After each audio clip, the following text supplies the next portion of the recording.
الله أكبر الله أكبر الله أكبر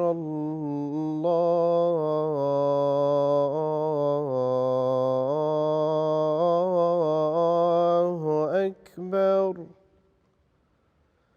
أشهد أن لا إله إلا الله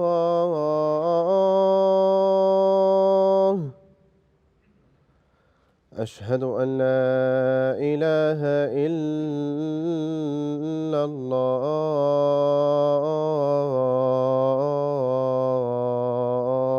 الله أشهد أن محمدًا رسول الله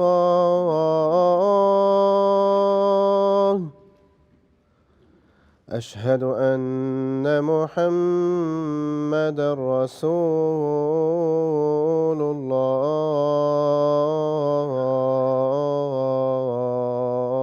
الله حي على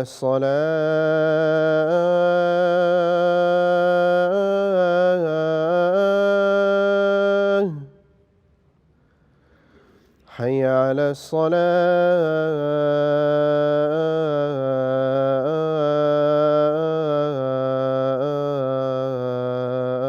الصلاة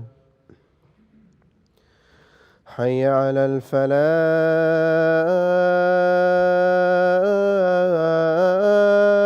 الفلاح حي على الفلاح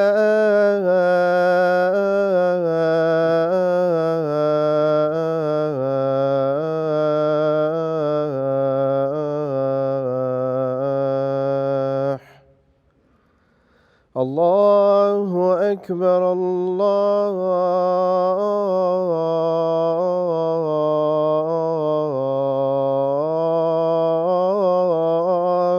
أكبر لا إله إلا الله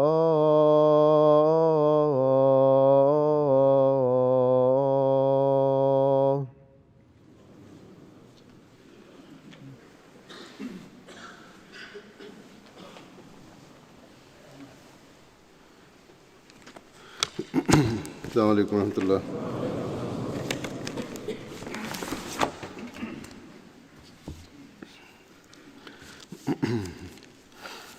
أشهد أن لا إله إلا الله وحده لا شريك له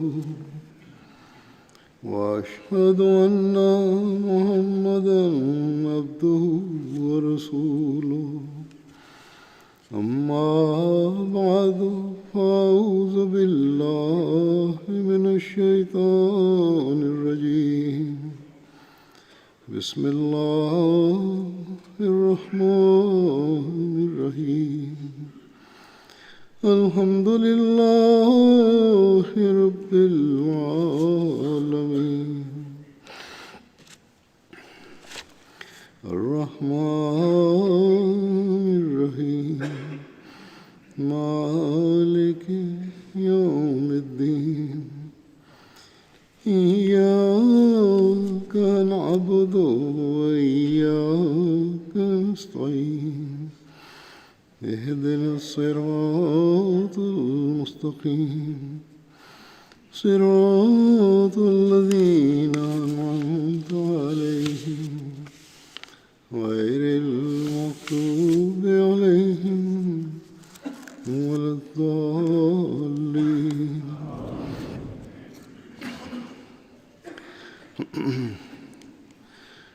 آج میں جن صحابہ کا ذکر کرنے لگا ہوں ان کے واقعات اور روایات کو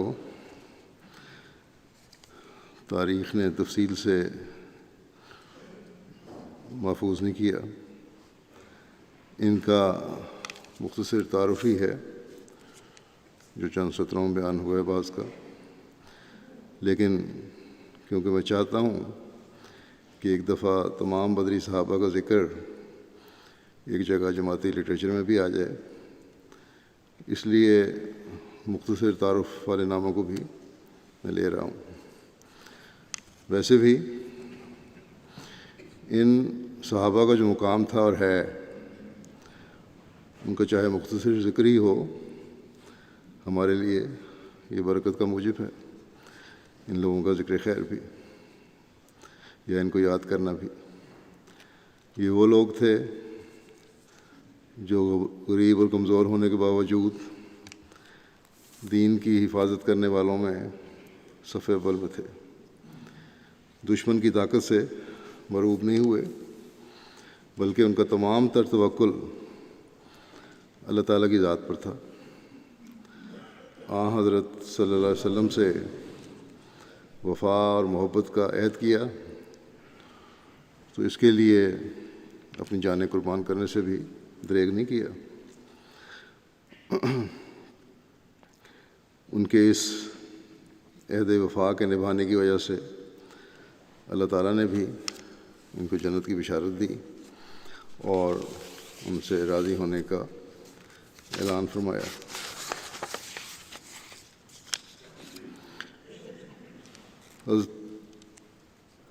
حضرت عبدالرب بن حق بن اوس ایک صحابی تھے۔ ان کے بارے میں ایک سے زائد آراء ہیں، بعض نے عبدالرب اور بعض نے عبداللہ لکھا ہے۔ ابن اسحاق کے نزدیک ان کا نام عبداللہ بن حق، جبکہ ابن عمارہ کے مطابق عبدالرب بن حق ہے۔ ان کا تعلق بنو خزرج کے خاندان بنو ساعدہ سے تھا اور آپ غزوہ بدر میں شامل ہوئے تھے۔ پھر حضرت سلمہ بن ثابت ہیں۔ ان کا پورا نام سلمہ بن ثابت بن وقش ہے۔ حضرت سلمہ غزوہ بدر میں شریک ہوئے۔ غزوہ احد میں ابو سفیان نے حضرت سلمہ بن ثابت کو شہید کیا تھا۔ حضرت سلمہ کے والد حضرت ثابت بن وقش اور چچا حضرت رفاع بن وقش اور ان کے بھائی حضرت عمر بن ثابت بھی غزوہ احد میں شہید ہوئے تھے۔ اس خاندان کے بہت سارے افراد غزوہ احد میں شریک ہوئے۔ ان کی والدہ کا نام لیلہ بنت یمان تھا، جو حضرت حذیفہ بن یمان کی بہن تھیں۔ پھر حضرت سنان بن سیفی ہیں۔ ان کا تعلق خزرج کی شاخ بنو سلمہ سے تھا۔ ان کی والدہ کا نام نائلہ بنت قیس تھا، ایک بیٹا بھی تھا ان کا مسعود۔ 12 میں مصعب بن عمیر کی تبلیغی مساعی کے نتیجے میں انہوں نے اسلام قبول کیا۔ یہ بیعت عقبہ ثانیہ کے موقع پر دیگر 70 انصار کے ساتھ شامل ہوئے اور غزوہ بدر اور احد میں شریک ہوئے۔ غزوہ خندق میں بھی شریک تھے اور اس میں آپ کو شہادت نصیب ہوئی۔ پھر حضرت عبداللہ بن عبد مناف ہیں۔ ان کا تعلق قبیلہ بنو نعمان سے تھا۔ ابو یحییٰ ان کی کنیت تھی۔ ان کی والدہ کا نام حمیمہ بنت عبید تھا۔ ان کی ایک بیٹی تھیں، ان کا نام بھی حمیمہ تھا، جن کی والدہ کا نام ربیع بنت طفیل تھا۔ غزوہ بدر اور احد میں شریک ہوئے۔ یا پھر حضرت محرج بن عامر بن مالک ہیں۔ ان کی وفات غزوہ احد کے لیے نکلنے والی صبح کے وقت ہوئی۔ ان کا پورا نام محرز بن عامر تھا۔ ان کا تعلق بنو عدی بن نجار سے تھا۔ ان کی والدہ کا نام سودا بنت خیثمہ بن حارث تھا اور ان کا تعلق اوس قبیلے سے تھا۔ ان کی والدہ حضرت سعد رضی اللہ عنہ بن خیثمہ کی ہمشیرہ تھیں۔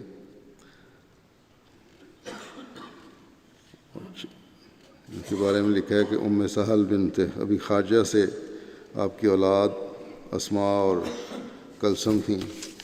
آپ نے غزوہ بدر میں شرکت کی۔ جس دن حضور صلی اللہ علیہ وسلم نے غزوہ احد کے لیے نکلنا تھا، اس دن صبح کے وقت ان کی وفات ہو گئی تھی۔ ان کا شمار ان لوگوں میں کیا گیا ہے جو غزوہ احد میں شامل ہوئے تھے، کیونکہ نیت تھی شامل ہونے کی، اس لیے آن صلی نے ان کو شمار فرمایا شامل ہونے والوں میں۔ حضرت عائض بن مائس ہیں، انصاری صحابی۔ ان کا نام عائض بن مائس تھا۔ ان کا تعلق انصار کے قبیلہ بنو زریق سے تھا۔ رسول اللہ صلی اللہ علیہ وسلم نے آپ کو ان کی مواخات حضرت ثویبۃ بن حرملہ سے کروائی۔ آپ اپنے بھائی حضرت معاذ بن مائس کے ساتھ غزوہ بدر میں شریک ہوئے۔ رسول اللہ صلی اللہ علیہ وسلم کے ساتھ تمام غزوات میں شامل ہوئے۔ حضرت عائض بن مائس بئر معونہ اور غزوہ خندق میں شریک ہوئے اور رسول اللہ صلی اللہ علیہ وسلم کے ساتھ تمام غزوات میں شریک تھے۔ حضرت ابوبکر کے دور خلافت میں 12 ہجری میں جنگ یمامہ میں شہید ہوئے۔ پھر حضرت عبداللہ بن سلمہ بن مالک انصاری ہیں۔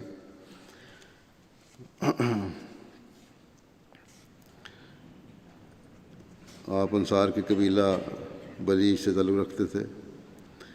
غزوہ بدر اور احد میں شریک ہوئے اور غزوہ احد میں شہید ہوئے۔ حضرت عبداللہ بن سلمہ جب شہید ہوئے تو ان کو اور حضرت مجزر بن زیاد کو ایک ہی چادر میں لپیٹ کر اونٹ پر مدینہ لایا گیا۔ حضرت عبداللہ بن سلمہ کی والدہ رسول اللہ صلی اللہ علیہ وسلم کے پاس آئیں اور عرض کی، یا رسول اللہ، میرا بیٹا غزوہ بدر میں شریک ہوا تھا اور غزوہ احد میں شہید ہو گیا ہے۔ میں چاہتی ہوں کہ اسے اپنے پاس لے آؤں، یعنی اس کی تدفین مدینہ میں ہو جائے تاکہ میں اس کی قربت سے مانوس ہو سکوں۔ اس پر رسول اللہ صلی اللہ علیہ وسلم نے اجازت عنایت فرمائی۔ حضرت عبداللہ بن سلمہ جسیم اور بھاری وزن کے تھے اور حضرت مجزر بن زیاد دبلے پتلے تھے۔ تاہم یہ لکھا ہے روایتوں میں کہ اونٹ پر دونوں کا وزن برابر رہا۔ اس پر لوگوں نے تعجب کیا تو رسول اللہ صلی اللہ علیہ وسلم نے فرمایا کہ ان دونوں کے اعمال نے انہیں برابر کر دیا ہے۔ پھر ایک صحابی ہیں حضرت مسعود بن خلدہ۔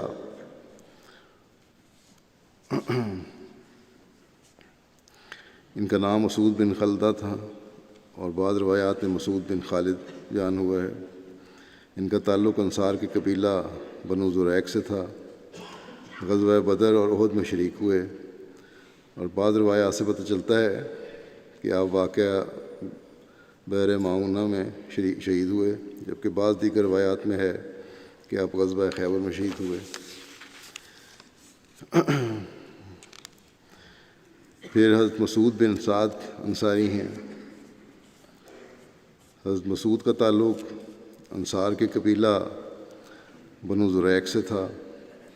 غزوہ بدر اور احد میں آپ شریک ہوئے اور بعض کے نزدیک حضرت مسعود بن سعد واقعہ بئر معونہ میں شہید ہوئے، جبکہ محمد بن عمارہ اور ابو نعیم کے نزدیک آپ غزوہ خیبر میں شہید ہوئے۔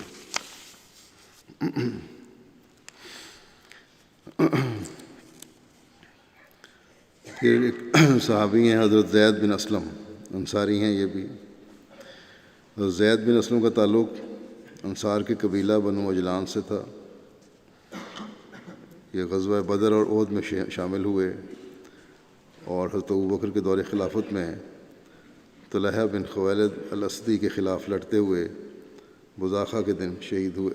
بزاخہ نجد میں ایک چشمہ ہے جہاں مسلمانوں کی اسلامی حکومت کے باغی اور مدعی نبوت زلیحہ بن خویلد الاسدی سے جنگ ہوئی تھی۔ پھر ایک صحابی ہیں ابو المنذر یزید بن عامر۔ ان کا نام یزید بن عمر بھی بیان ہوا ہے۔ ان کا تعلق انصار کے قبیلہ بنو سواد سے تھا، بیت عقبہ اور غزوہ بدر اور احد میں شامل ہوئے، اور ان کی اولاد مدینہ اور بغداد میں بھی تھی، اولاد کافی پھیلی ان کی۔ پھر حضرت عمر بن ثعلبہ انصاری صحابی ہیں، ان کا تعلق انصار کے قبیلہ بنو عدی سے تھا، اپنی کنیت سے زیادہ مشہور تھے، آپ غزوہ بدر اور احد میں شریک ہوئے۔ حضرت عمر بن ثعلبہ بیان کرتے ہیں کہ میں رسول اللہ صلی اللہ علیہ وسلم سے سیالہ مقام پر ملا اور یہاں پر اسلام قبول کیا، اور آپ نے میرے سر پر ہاتھ پھیرا۔ ان کے بیٹے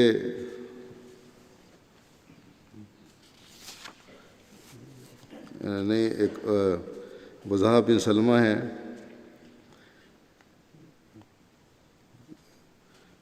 ایک صحابی، وہ اپنے والد سے روایت کرتے ہیں کہ 100 سال کی عمر میں بھی حضرت عمر بن ثعلبہ کے سر پر جس جگہ رسول کریم صلی اللہ علیہ وسلم نے ہاتھ پھیرا تھا وہاں بال سفید نہ ہوئے تھے۔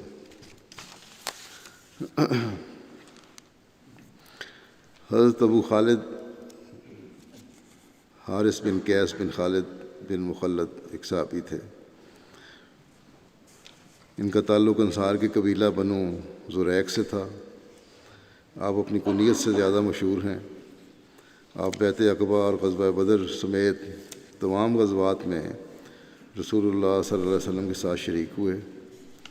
حضرت خالد بن ولید کے ہمراہ جنگ یمامہ میں شامل ہوئے اور زخمی ہو گئے، زخم مندمل ہو گیا، لیکن حضرت عمر کے دور میں دوبارہ زخم پھٹ پڑا جس سے آپ کی وفات ہو گئی، اس لیے آپ کو جنگ یمامہ کے شہداء میں شامل کیا جاتا ہے۔ پھر ایک صحابی ہیں حضرت عبداللہ بن ثعلبہ البلوی، یہ بھی انصاری ہیں، ان کا نام حضرت عبداللہ بن ثعلبہ تھا، آپ نے غزوہ بدر اور احد میں شرکت کی، غزوہ بدر میں اپنے بھائی حضرت بہات بن ثعلبہ کے ساتھ شامل ہوئے۔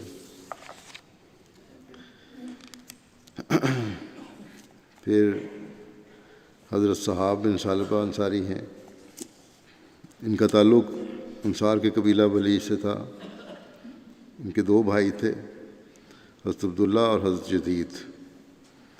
ان کے بھائی حضرت جدید بیت عقبہ اولیٰ و ثانیہ دونوں میں شامل تھے۔ حضرت نہاب بن ثعلبہ بیت عقبہ میں شامل تھے اور اپنے بھائی حضرت عبداللہ بن ثعلبہ کے ساتھ غزوہ بدر اور احد میں شریک ہوئے۔ حضرت نہاب بن ثعلبہ کا نام بہاس بن ثعلبہ بھی بیان ہوا ہے۔ پھر حضرت مالک بن مسعود انصاری ہیں، ان کا نام مالک بن مسعود تھا، ان کا تعلق انصار کے قبیلہ بنو ساعدہ سے تھا، اب غزوہ بدر احد میں شریک ہوئے۔ پھر عبداللہ بن قیس بن صخر انصاری ہیں، ان کا تعلق انصار کے قبیلہ بنو سلمہ سے تھا، آپ اپنے بھائی معبد بن قیس کے ساتھ غزوہ بدر اور غزوہ احد میں شامل ہوئے تھے۔ پھر حضرت عبداللہ بن ابس انصاری ہیں، ان کا تعلق انصار کے قبیلہ خزرج کی شاخ بنو عدی سے تھا، بعض نے ان کا نام عبداللہ بن عبیس بیان کیا ہے۔ یہ رسول اللہ صلی اللہ علیہ وسلم کے ساتھ غزوہ بدر اور اس کے بعد ہونے والے تمام غزوات میں شامل ہوئے۔ پھر حضرت معتب بن کشیر انصاری ہیں، بعض روایات میں آپ کا نام معتب بن بشیر بھی بیان ہوا ہے، ان کا تعلق انصار کے قبیلہ اوس کی شاخ بنو زبیہ سے تھا۔ حضرت معتب بن کشیر بیت عقبہ میں شامل تھے، آپ غزوہ بدر اور احد میں شریک ہوئے۔ حضرت سواد بن رزن انصاری ایک صحابی ہیں، ان کا نام سواد بن رزن تھا، اور روایات میں آپ کا نام بعض روایات میں آپ کا نام اسود بن رزن اور سواد بن زریق بھی بیان ہوا ہے، یہ غزوہ بدر اور احد میں شریک ہوئے۔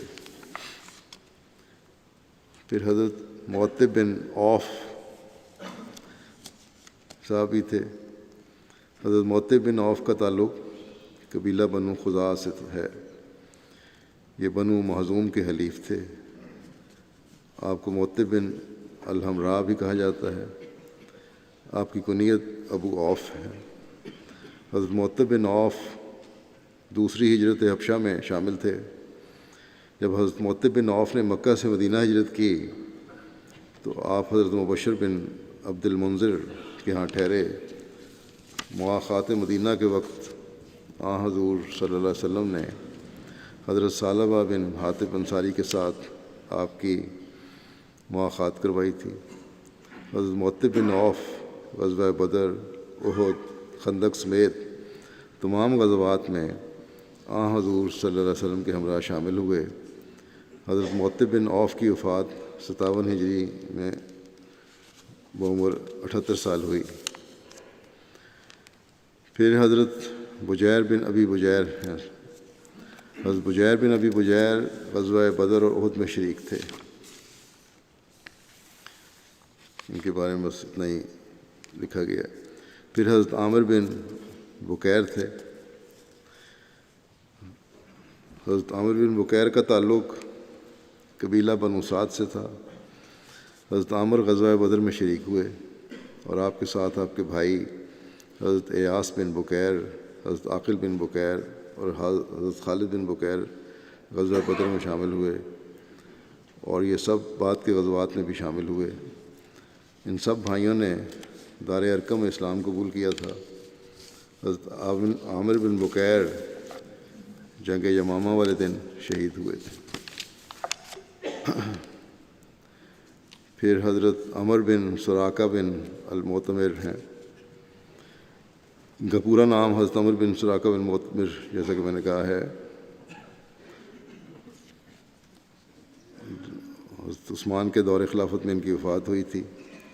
ان کی والدہ کا نام قدامہ بنت عبداللہ بن عمر تھا۔ بعض کے نزدیک ان کی والدہ کا نام آمنہ بنت عبداللہ بن عمیر بن احیب تھا۔ حضرت عمر بن سراقہ کا تعلق قبیلہ بنو عدی سے تھا اور حضرت عبداللہ بن سراقہ آپ کے بھائی تھے۔ حضرت عمر بن سراقہ اپنے بھائی حضرت عبداللہ کے ساتھ ہجرت کر کے مدینہ آئے تو حضرت رفاع بن عبد المنذر انصاری نے آپ کو اپنے ہاں ٹھہرایا۔ حضور صلی اللہ علیہ وسلم نے حضرت عمر بن سراقہ کی حضرت سعد بن زید کے ساتھ مواخات قائم فرمائی۔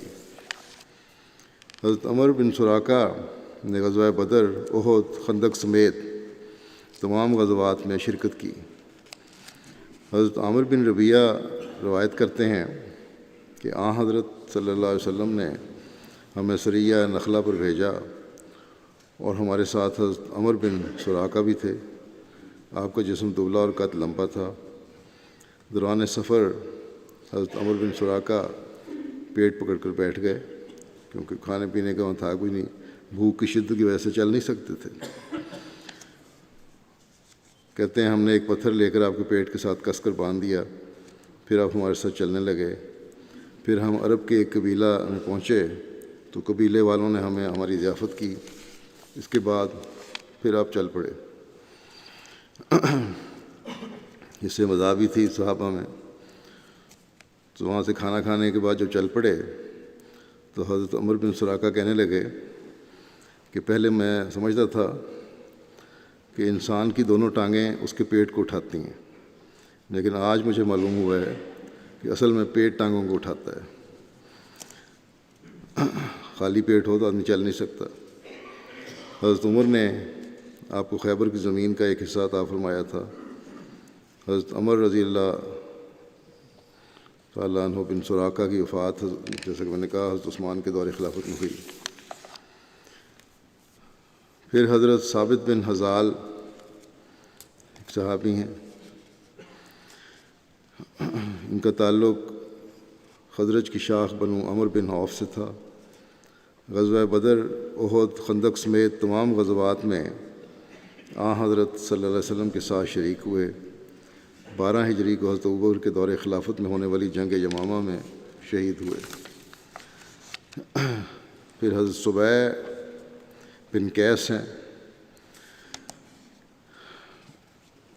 آپ انصاری خزرجی تھے، غزوہ بدر احد میں شامل ہوئے۔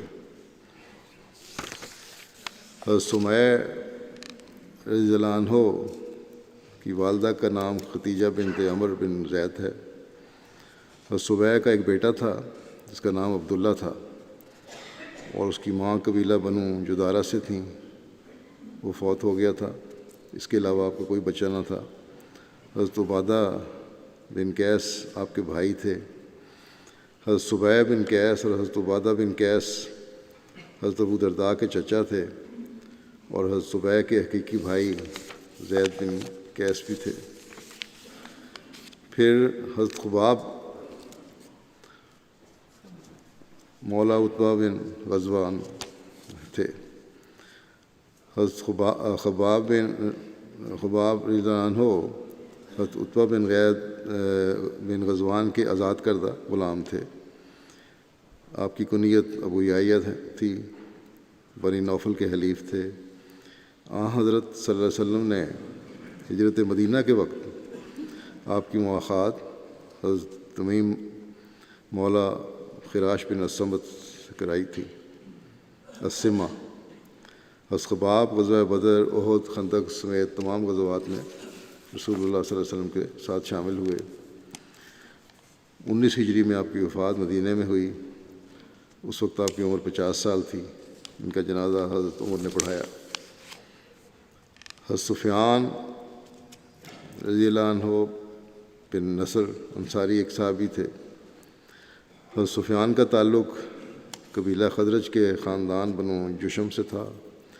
ان کے والد کے نام میں اختلاف ہے، بعض نے نصر لکھا ہے اور بعض نے بشر بیان کیا ہے۔ غزوہ بدر اور احد میں یہ شریک ہوئے۔ ایک روایت کے مطابق حضرت صلی اللہ علیہ وسلم نے حضرت سفیان کی حضرت طفیل بن حارث کے ساتھ مواخات کروائی۔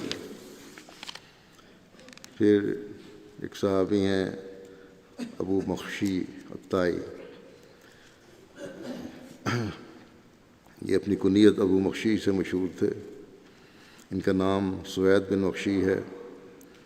ابو مخشی الطائی بنو اسد کے حلیف تھے، اولین مہاجرین میں سے تھے۔ غزوہ بدر میں شامل ہوئے۔ پھر حضرت وہاب پھر نبی سرا ہیں ایک صحابی، موسیٰ بن عقبہ کہتے ہیں کہ آپ اپنے بھائی عمر کے ساتھ غزوہ بدر میں شامل ہوئے تھے۔ حیثم بن عدی نے ان کا ذکر مہاجرین حبشہ میں کیا ہے۔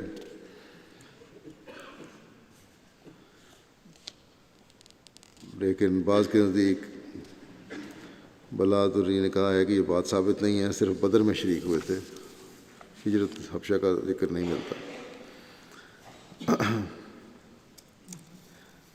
پھر حضرت تمیم مولا بنو غنم انصاری تھے۔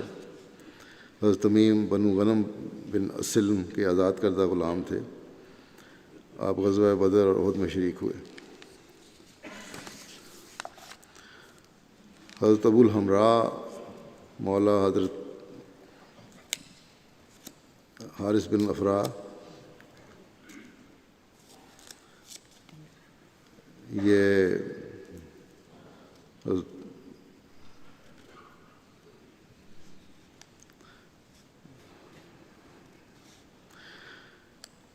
غزوہ بدر اور احد میں شریک ہوئے۔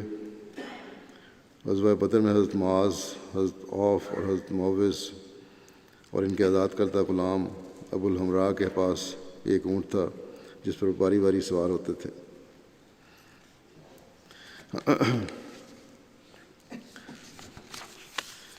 پھر حضرت ابو صبرہ بن ابی رحم تھے۔ ابو صبرہ ان کی کنیت تھی۔ اس کنیت نے اتنی شہرت پائی کہ آپ کا اصل نام لوگوں کو بھول گیا۔ ان کی والدہ کا نام برہ بنت عبد المطلب ہے، جو رسول اللہ صلی اللہ علیہ وسلم کی پھوپھی تھیں۔ اس طرح حضرت ابو صبرہ حضرت صلی اللہ علیہ وسلم کے پھوپھی زاد بھائی ہوئے۔ حضرت ابو صبرہ نے حبشہ کی طرف دونوں دفعہ ہجرت کی۔ دوسری ہجرت حبشہ میں ان کی بیوی کلثوم بنت سہیل بن عمر بھی شامل تھیں۔ ان کے 3 بیٹے تھے جن کے نام محمد، عبداللہ اور سعد تھے۔ حضرت ابو صبرہ جب مکہ سے مدینہ کی طرف ہجرت کر کے آئے تو انہوں نے منذر بن محمد کے پاس قیام کیا۔ رسول اللہ صلی اللہ علیہ وسلم نے حضرت ابو صبرہ اور حضرت سلمہ بن سلامہ کے درمیان مواخات قائم فرمائی۔ حضرت ابو صبرہ غزوہ بدر، احد، خندق اور باقی تمام غزوات میں رسول اللہ صلی اللہ علیہ وسلم کے ساتھ ہم رکاب رہے۔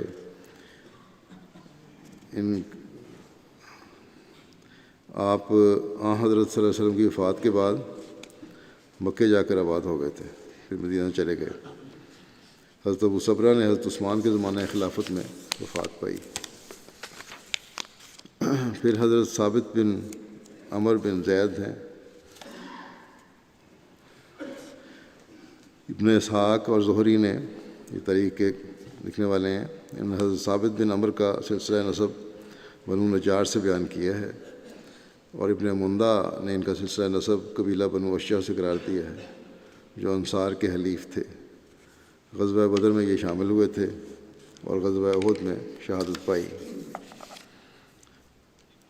پھر حضرت ابو العاور بن الحارث ہیں۔ حضرت ابو العاور بن حارث کے نام کے بارے میں اختلاف ہے۔ ابن اسحاق کہتے ہیں کہ ابو العاور کا نام کعب ہے، جبکہ ابن عمارہ کے نزدیک ان کا نام حارث بن ظالم ہے۔ آپ کے چچا کا نام کعب تھا، جو نسب کو نہیں جانتے انہوں نے ابو العاور کو ان کے چچا کعب کے نام سے منسوب کیا ہے۔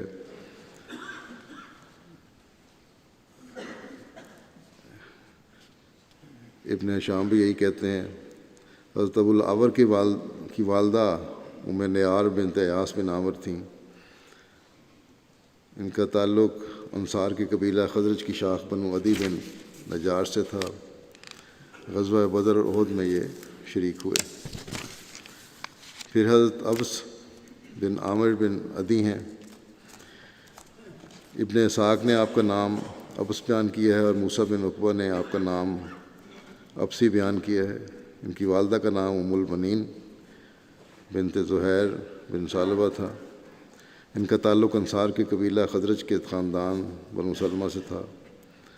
حضرت ابس ان 70 انصار صحابہ میں شامل تھے جو بیعت عقبہ میں حاضر تھے، اور آپ غزوہ بدر اور غزوہ احد میں شریک ہوئے۔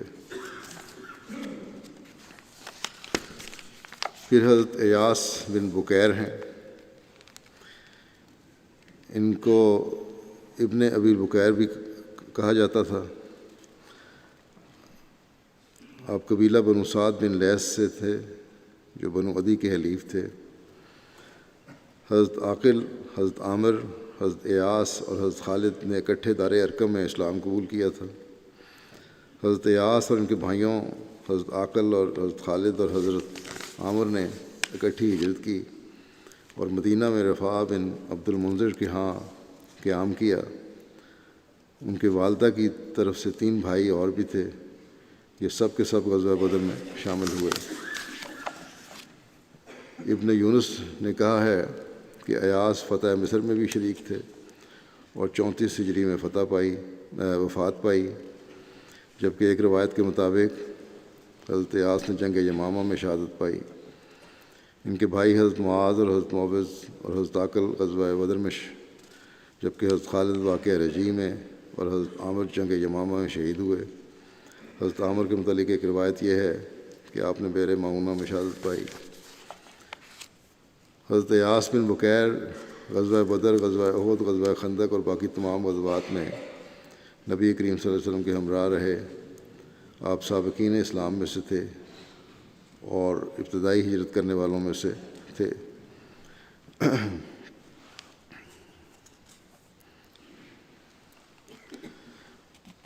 آپ محمد بن ایاس بن بکیر کے والد تھے۔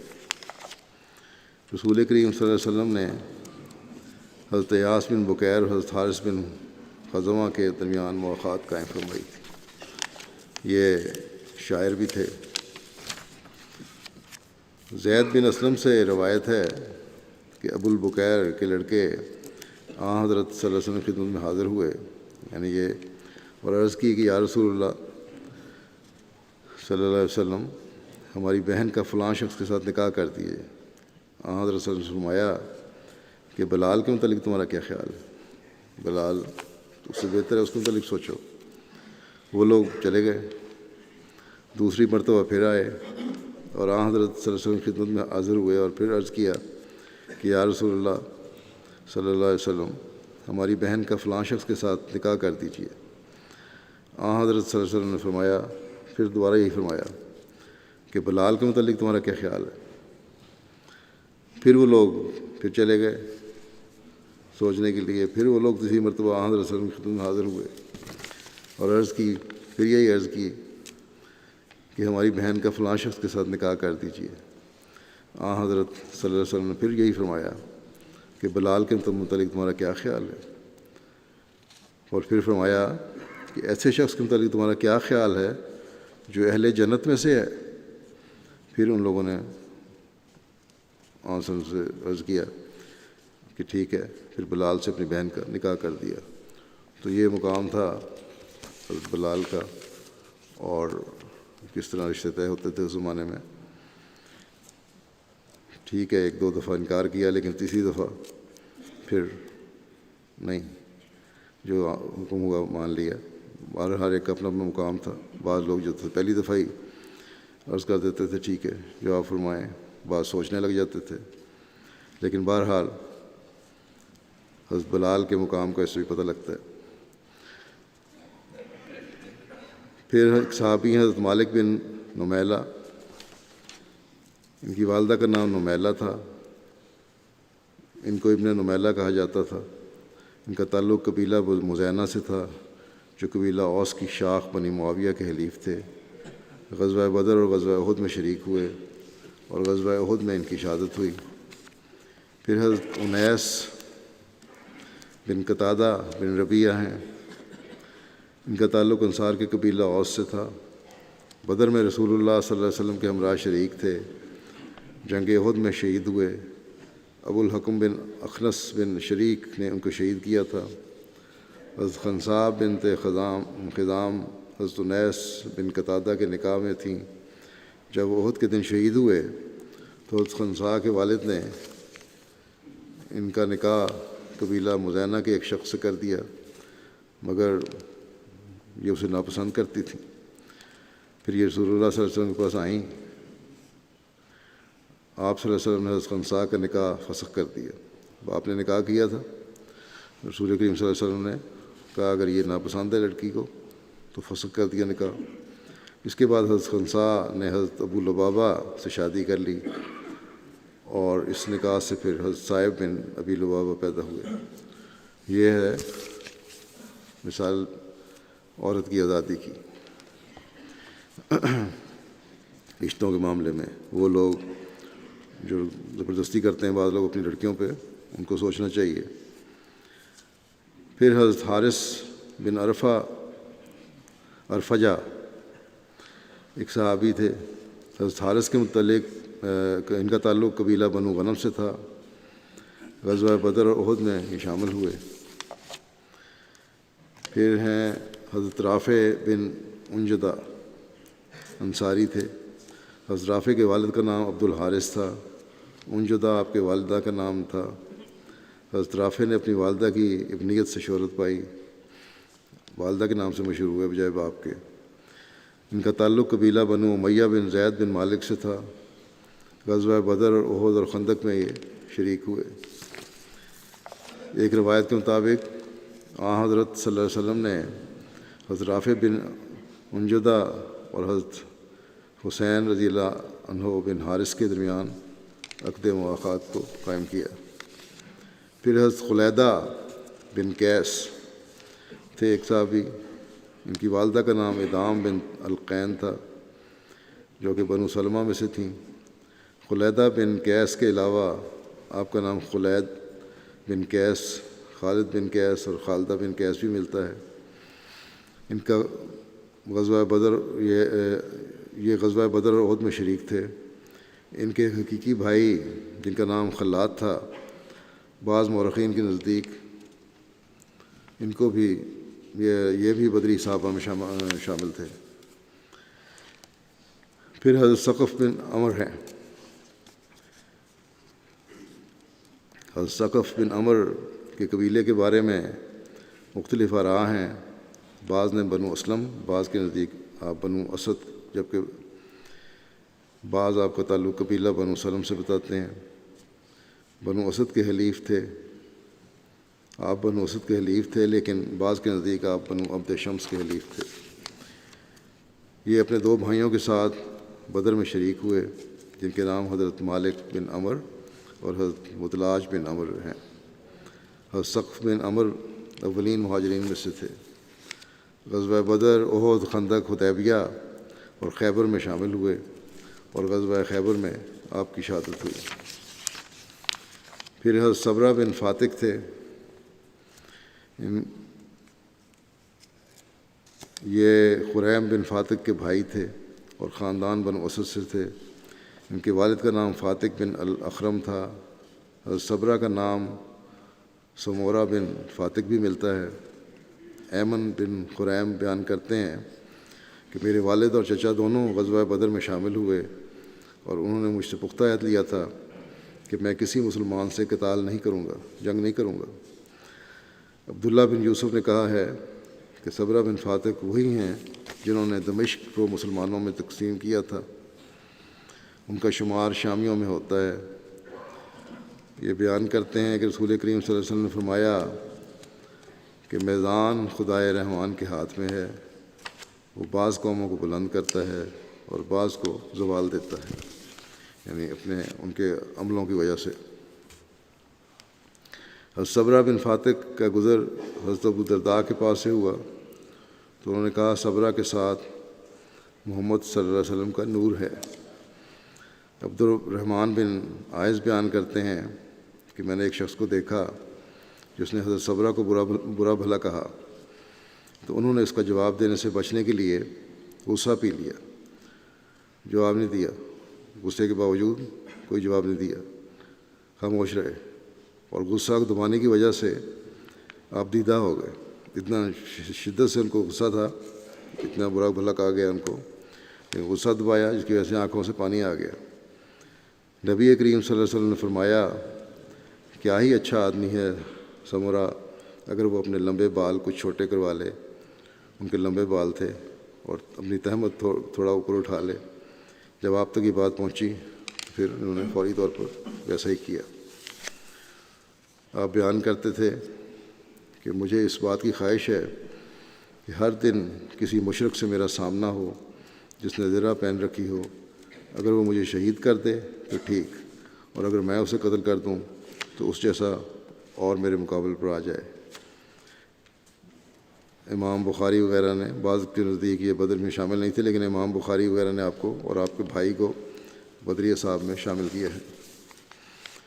تو یہ تھے ذکر صحابہ کے۔ اب جمعے کے بعد میں 2 جنازے غائب بھی پڑھاؤں گا، جن میں سے پہلا جنازہ ہے مکرم انکو عدنان اسماعیل صاحب، صدر جماعت ملیشیا کا۔ 8 اکتوبر کو 74 سال کی عمر میں ان کی وفات ہوئی۔ انا للہ و انا الیہ راجعون۔ ان کے والد ابتدائی احمدیوں میں سے تھے جنہوں نے 1956 میں سنگاپور کے مبلغ مکرم مولانا محمد صادق صاحب اور سنگاپور جماعت کے پہلے صدر محمد سالکین صاحب کے ذریعے بیعت کی تھی۔ ان کے والد ملیشیا کی ایک اسٹیٹ جوہور کے مفتی تھے اور ننیال کی طرف سے اس اسٹیٹ کے بادشاہ کے رشتہ دار تھے۔ احمدی ہونے کے بعد ان کو گورنمنٹ کے ایک دوسرے شعبوں میں ٹرانسفر کر دیا گیا تھا۔ 1968 میں عدنان صاحب 1940 میں پیدا ہوئے، اگست 1940 میں۔ 68 میں انہوں نے سنگاپور یونیورسٹی سے پولیٹیکل سائنس میں BA آنرس کیا۔ پھر 1969 میں گورنمنٹ کے انتظامی اور سفارتی شعبوں میں ملازمت کا آغاز کیا۔ 1969 سے 1981 تک وزیر اعظم کے شعبہ ریسرچ میں کام کیا۔ اس دوران ان کا تقرر سنگاپور، بیجنگ اور بینکاک میں ملائیشیا کی ایمبیسیز میں ہوتا رہا۔ پھر ان کی ترقی ہوئی اور انہیں وزیر اعظم کی نیشنل سیکیورٹی کونسل میں ڈویژنل ہیڈ بنا دیا گیا. یہاں انہوں نے 1984 سے 1992 تک کام کیا. اس کے علاوہ 1992 سے 1997 تک انہوں نے وزیر اعظم کے شعبہ سے باہر دوسرے حکومتی دفاتر میں بھی کام کیا. 1996 میں دل کے بائی پاس کا آپریشن ہوا. پھر دوبارہ وزیر اعظم کے شعبہ ریسرچ میں 1997 میں کام شروع کیا. 1999 میں وہاں سے ریٹائر ہوئے. آپ نے 1956 میں گو اپنے والدین کے ساتھ بیعت کی تھی، لیکن 1981 میں بینکاک والی پوسٹنگ سے واپسی پر صحیح ایکٹیو ایم ڈی بنے اور جماعت سے زیادہ تعلق ان کا بڑھا. 1986 میں حضرت خلیفۃ مسیح رابع رحمہ اللہ تعالیٰ نے ان کو ملیشیا کے پہلے صدر جماعت کے طور پر مقرر فرمایا، اور ان کے دور صدارت میں جماعت میں بڑی تبدیلیاں اور ترقیاں بھی ہوئیں. بیت السلام اور بیت الرحمان کی عمارتوں کی تعمیر ان کے دور میں مکمل ہوئی. انڈونیشیا سے مبلغین کو ملائیشیا میں لانے اور انہیں سیٹل کرنے میں انہوں نے بڑی مدد کی. اسی طرح ملیشیا سے جامعہ ربوہ اور قادیان میں طلباء بھجوائے. گزشتہ 2 سالوں سے ان کی صحت کافی خراب تھی، کئی بار ہسپتال داخل رہے. پھر انہوں نے مجھے لکھا کہ میں طاہر ہاٹ بھی جانا چاہتا ہوں. پھر ان کا مئی میں اس سال طاہر ہاٹ بھی گئے، کچھ عرصہ گزار کے آئے. وہاں صحت بہتر ہو گئی تھی، لیکن پھر دوبارہ صحت خراب ہوئی اور پھر ہسپتال میں داخل ہو گئے. اللہ کے فضل سے موسی تھے. پسماندگان میں ایک بیٹی اور 2 بیٹے شامل ہیں. ان کو عدنان اسماعیل صاحب جوہر اسٹیٹ کی رائل فیملی سے ہونے کے باوجود بڑے عاجز انسان تھے. اپنی حکومتی اور جماعتی ذمہ داریاں انتہائی آسان انداز میں ادا کرتے تھے. مرکز بھجوائی جانے والی رپورٹس پر باریک پہلوؤں کا خیال رکھتے اور اکثر جماعتی امور کی انجام دہی کے لیے رات تک دفتر میں کام کرتے رہتے.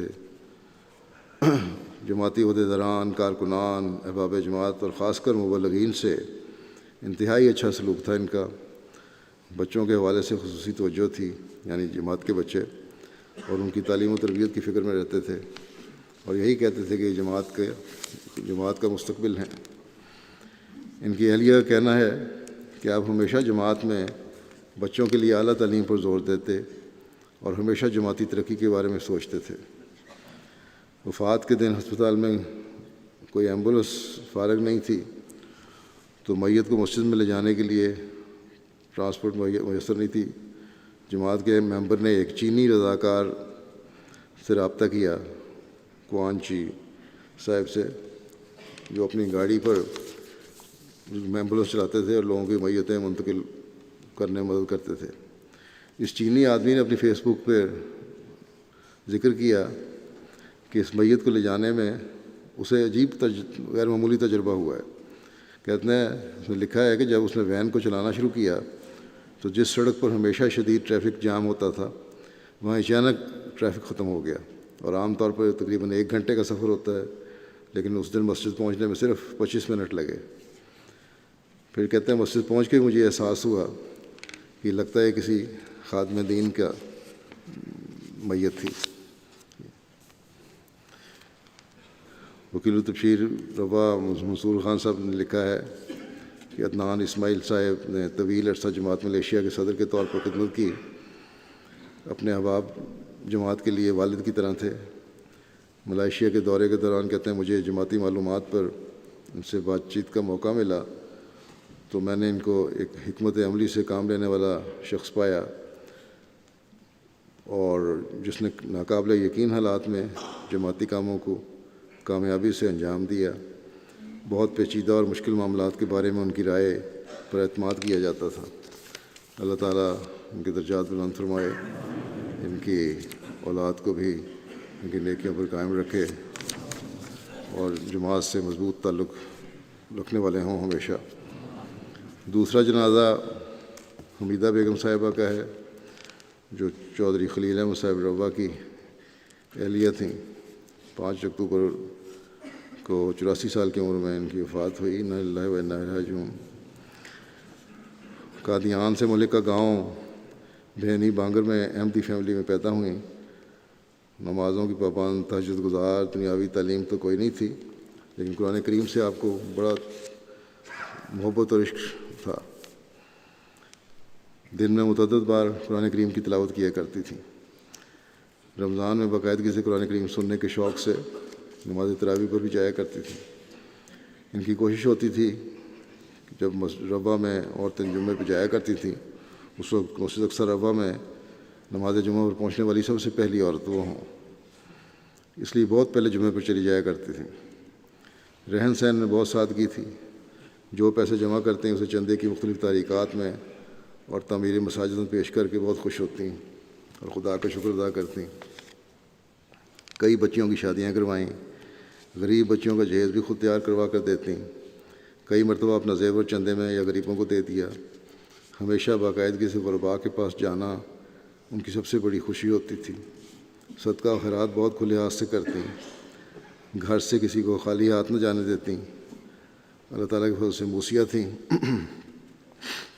عثمان میں 2 بیٹیاں اور 8 بیٹے یادگار چھوڑے ہیں. لطیف احمد صاحب کالوں ریٹائرڈ مربی سلسلہ کی بڑی بہن تھیں اور ان کے بڑے بیٹے ڈاکٹر مظفر چودھری صاحب، ان کو بھی وقف عارضی کی توفیق ملتی رہتی ہے. کہیں رہتے ہیں UK میں اسکنتھاپ میں. ان کے بیٹے بشارت نوید صاحب مربی سلسلہ ہیں اور آج کل جزیرہ ری یونین میں خدمت کی توفیق پا رہے ہیں. داماد ان کے حافظ عبدالحلیم صاحب بھی مربی ہیں ربا میں. نواسے بھی ایک مربی ہیں اور 2 نواسے حافظ قرآن بھی ہیں. ایک پوتا ان کا یہاں UK جامعہ میں پڑھ رہا ہے. عام طور پہ مربیان کی والدہ کو میں جنازہ ان کا پڑھاتا ہوں جو مربیان میدان عمل میں ہوں اور اپنے والدین کے یا کسی والد یا والدہ کے جنازے پہ شامل نہ ہو سکتے ہوں. بشارت نبی صاحب بھی میدان عمل میں تھے اور ان کی وفات پر وہاں پہنچ نہیں سکے تھے، اس لیے ان کا بھی جنازہ غائب میں آج پڑھانے کے لیے اس لیے رکھا ہے.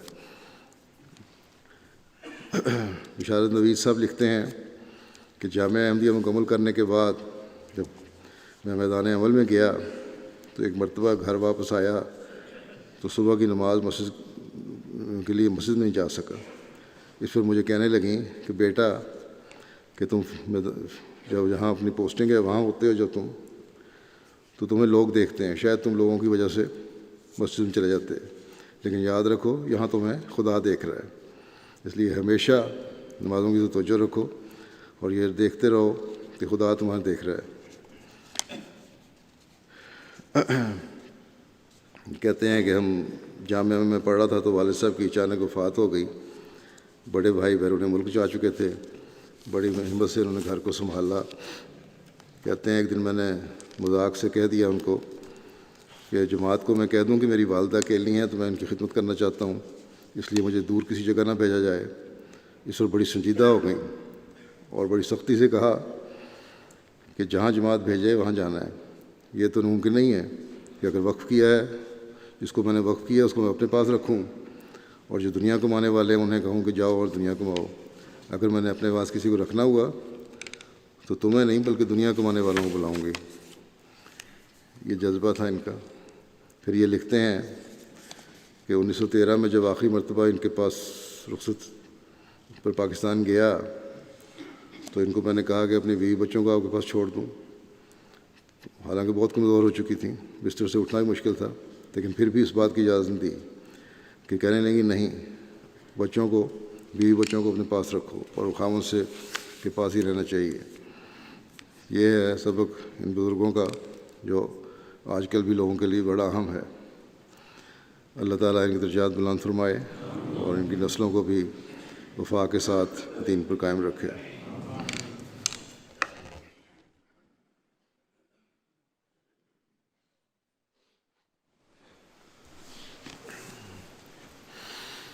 الحمد لله نحمده ونستعينه ونستغفره ونؤمن به ونتوكل عليه ونعوذ بالله من شرور أنفسنا ومن سيئات أعمالنا من يهده الله فلا مضل له ومن يضلل فلا هادي له ونشهد أن لا إله إلا الله ونشهد أن محمدا عبده ورسوله عباد الله رحمكم الله إن الله يأمر بالعدل والإحسان وإيتاء